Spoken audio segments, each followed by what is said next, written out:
Okay, my dear students, once again I welcome to my education channel HM Study Circle. Dear students, आज ये video रे तुम मानक पाई आज गोटे वीडियो करिछि चंद्रग्रहण और सूर्यपराग किपरि होछि। चलो देखिबा चंद्रग्रहण आगे देखिबा हमें चंद्रग्रहण और सूर्यपराग। चंद्रग्रहण और सूर्यपराग पिला हमें देखिबा सूर्यपराग हमें पूरा बुझे। तो चंद्रग्रहण किपरि हुए ना पिला माने धर एटा कौन है ना आमर है एटा सूर्य देवता, एटा है सूर्य। ओके सूर्य है तो एटा है आमर सूर्य कौन है तापरे धरा जो एटा कौन है पृथ्वी। पिला कौन है एटा है पृथ्वी।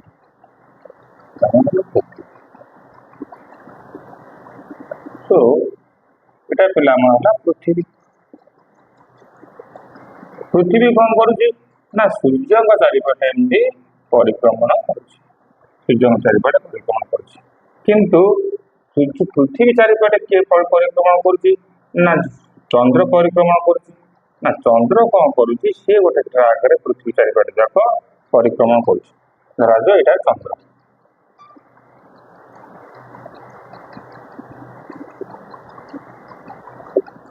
तेबे सूर्य पृथ्वी एवं चंद्र जेते बेले कौन होउची ना सूर्य चंद्र एवं सूर्य एवं चंद्र मझिरे पृथ्वी रहउची।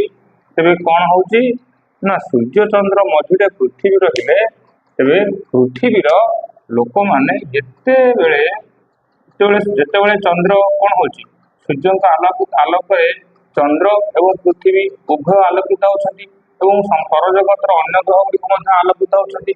जेतेबेले आमर कौन होउची ना सूर्य एवं चंद्र मध्य पृथ्वी रही जाउची।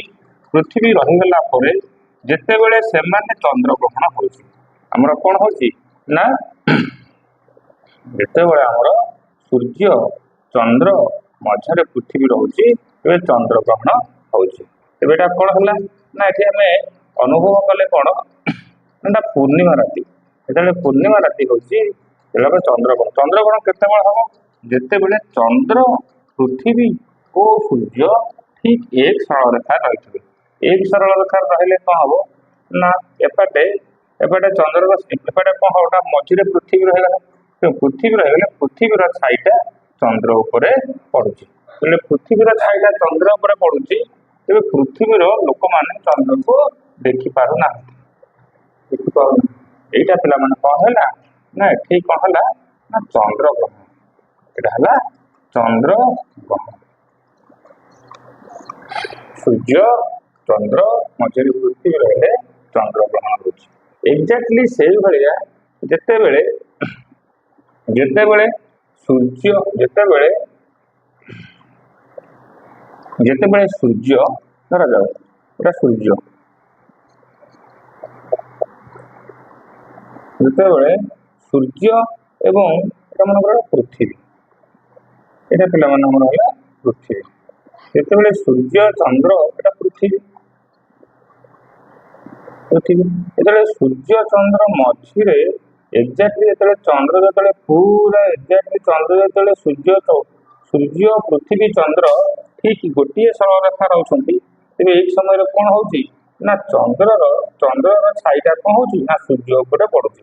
तेज दिन बेले कौन होची ना दिन बेले आम कौन करुचे बर्तमान दिन है लाइट पड़ुची ना तेज ये कौन होची चंद्र लाइट चंद्र कौन करुची ना पृथ्वीर ट्राक रही पृथ्वी माने एक सरल रेखा उभय सूर्य चंद्र और पृथ्वी रोचंती तेज ये कौन होची चंद्र छाईटा सूर्य ऊपर पड़ुची। तेज यहाँ कौन होची ना यहाँ होची सूर्य पराग। तुम कौन होची सूर्य ग्रहण लगे सूर्य पराग। साधारणतः पिला माने ना आमर सूर्य पृथ्वी चंद्र मध्य पृथ्वी रहिले आमर चंद्र ग्रहण आमर कौन होची ଯେତେବେଳେ ପୂର୍ଣ୍ଣମା ହେଉଛି ତେବେ କ'ଣ ହେଉଛି ନା ପୂର୍ଣ୍ଣମା ହେଉଛି। ଯେତେବେଳେ ସୂର୍ଯ୍ୟ ଓ ପୃଥିବୀ ମଧ୍ୟରେ ଚନ୍ଦ୍ର ରହୁଛି ତେବେ କ'ଣ ହେଉଛି ନା ଅମାବାସ୍ୟା ରହୁଛି। କିନ୍ତୁ ସାଧାରଣତଃ ଯେତେବେଳେ ଚନ୍ଦ୍ର ପୃଥିବୀ ସୂର୍ଯ୍ୟ ଗୋଟେ ସରଳ ରେଖାରେ ରହୁଛନ୍ତି ତେବେ ଆମର କ'ଣ ହେଉଛି ନା ଚନ୍ଦ୍ରଗ୍ରହଣ ପିଲାମାନେ ହେଉଛି। ତେବେ ତାପରେ ଯେତେବେଳେ ସୂର୍ଯ୍ୟ ଚନ୍ଦ୍ର ଓ ପୃଥିବୀ ଏକ୍ଜାକ୍ଟଲି ଗୋଟେ ସରଳ ରେଖାରେ ରହୁଛନ୍ତି ତେବେ ପିଲାମାନେ ସୂର୍ଯ୍ୟପରାଗ ହେଉଛି। ତେବେ ବୁଝିପାରିଲ ନାହିଁ? ବୁଝି ନ ପାରିଲ ପିଲେ ତଳେ କମେଣ୍ଟ କରି ଲେଖିବ, ଭିଡ଼ିଓ ଟିକେ ଦେଖିଲେ ତମେ ଜାଣିପାରିବ ଯେ what is the concept behind it. Okay dear students, thanks for your watching.